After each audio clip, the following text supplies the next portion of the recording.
Hi, welcome to my JK kitchen.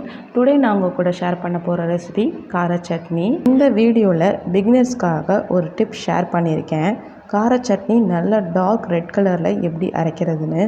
So அதுக்கான tip share பண்ணியிருக்கேன். So video skip பண்ணாமல் ஃபுல்லாக பாருங்கள், உங்களுக்கு ரொம்பவே யூஸ்ஃபுல்லாக இருக்கும். கார சட்னிக்கு தேவையான பொருள்: தக்காளி மீடியம் சைஸ் 4 எடுத்துக்கிட்டேன், மீடியம் சைஸ் வெங்காயம் ஒரு ஆஃப் மட்டும் எடுத்துக்கிறேன், வரமிளகா 4 to 5 உங்கள் காரத்துக்கு ஏற்ற மாதிரி நீங்கள் போட்டுக்கலாம், பூண்டு ஒரு 3 to 4 பல் போட்டுக்கலாம். இப்போது இது எல்லாத்தையும் ஒரு மிக்ஸி ஜாருக்கு மாற்றிக்கிறேன். இதோட தேவையான அளவு உப்பு ஆட் பண்ணிக்கிறேன். இப்போது இதை நல்லா அரைச்சி எடுத்துக்க போகிறேன். பிகினர்ஸ்க்காக தான் இந்த டிப்ஸ். அரைக்கும்போது நம்ம ஒரு 3 times மட்டும்தான் அரைச்சி எடுப்போம். அப்படி இல்லாமல் ஒரு 5 to 6 டைம் நல்லா அரைச்சி எடுத்துக்கணும். அப்போ தான் இந்த மாதிரி நல்ல டார்க் ரெட் கலரில் சட்னி நமக்கு கிடைக்கும்.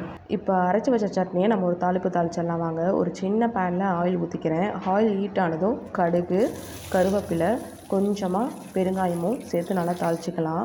இப்போ அரைச்சி வச்ச சட்னியை இதோடு நான் சேர்த்துக்கிறேன். இது ஒரு கரண்டியால் நல்லா மிக்ஸ் பண்ணி விட்டுக்கலாம்.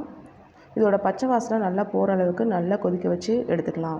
பிகினர்ஸ்க்காக இன்னொரு சிம்பிள் டிப் சொல்கிறேன். கார சட்னி நல்லா டேஸ்ட்டாக வர வெங்காயம் கொஞ்சமாக எடுத்துக்கோங்க, தக்காளி எப்போதும் அதிகமாக எடுத்துக்கோங்க. இப்போ பாருங்கள், கார சட்னி நல்லா பச்சை வாசனை போய் நமக்கு ரெடி ஆயிடுச்சு. இந்த கார சட்னியை பார்க்கும்போதே சாப்பிடணும் போல இருந்துச்சு ஃப்ரெண்ட்ஸ். அதான் ஒரு தோசையை ஊற்றி கார சட்னியை கொஞ்சமாக வச்சு சாப்பிட்டு பார்த்தேன். டேஸ்ட்டு சூப்பராக இருந்துச்சு. நீங்களும் உங்கள் வீட்டில் ட்ரை பண்ணி பார்த்துட்டு எப்படி இருந்துச்சுன்னு மறக்காமல் கமெண்டில் சொல்லுங்கள் ஃப்ரெண்ட்ஸ். தேங்க்யூ ஃபார் வாட்சிங்.